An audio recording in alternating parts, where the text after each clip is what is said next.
2024 October 5-ാം തീയതി വാണിയംകുളത്ത് KM ഓഡിറ്റോറിയത്തിൽ വെച്ച് എൻ്റെ അച്ഛൻ്റെ പുസ്തക പ്രകാശനം നിർവഹിക്കപ്പെടുകയാണ്.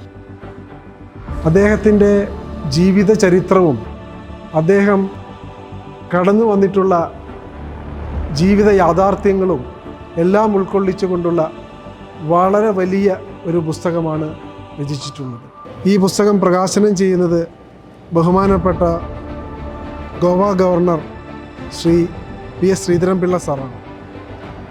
അച്ഛൻ്റെ ഓർമ്മകളിലേക്ക് തിരിഞ്ഞു നോക്കുമ്പോൾ അദ്ദേഹം കടന്നു വന്ന വഴികൾ വളരെ ദുഷ്കരം പിടിച്ച വഴികളായിരുന്നു.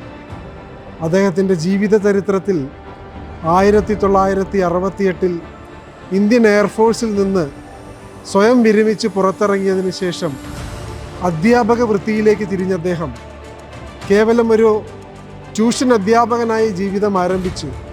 പിന്നീട് അങ്ങോട്ടുള്ള ഓരോ വർഷം പിന്നിടുമ്പോഴും അദ്ദേഹത്തിൻ്റെ സ്വപ്നങ്ങൾക്ക് നിറം പകരുന്ന ഒരു കാഴ്ചയാണ് കണ്ടത്. എയർഫോഴ്സിലെ അച്ചടക്കമായിരുന്നു അച്ഛൻ പിന്തുടർന്നു വന്നിരുന്നത്.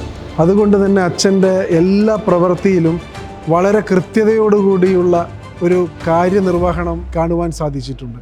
കുട്ടിക്കാലത്ത് അദ്ദേഹം ഞങ്ങൾക്ക് തന്നിട്ടുള്ള സ്വാതന്ത്ര്യമാണ് ഏറ്റവും മധുരമേറിയത്. പ്രത്യേകിച്ച് ഞങ്ങൾ പഠിക്കുന്ന കാലഘട്ടത്തിൽ ഞാനായാലും എൻ്റെ അനുജനായാലും അനുജത്തിയായാലും സ്വന്തം ഇഷ്ടം എന്താണോ അത് തിരഞ്ഞെടുത്ത് പഠിക്കുവാനുള്ള ഒരു സ്വാതന്ത്ര്യം തന്നതിൻ്റെ അതിൻ്റെ ഒരു ഫലം കൂടിയാണ് ഇന്ന് ഞങ്ങൾ മൂന്നാളും ഇത്രയും നല്ല രീതിയിൽ ഈ സംവിധാനങ്ങൾ കൊണ്ടു നടക്കാൻ പ്രാപ്തരായതെന്നാണ് എൻ്റെ വിശ്വാസം. ഈ പുസ്തകപ്രകാശത്തിൻ്റെ ധന്യമുഹൂർത്തത്തിലേക്ക് എല്ലാ പ്രിയപ്പെട്ടവരെയും ഹൃദയപൂർവ്വം ഞാൻ സ്വാഗതം ചെയ്യുന്നു.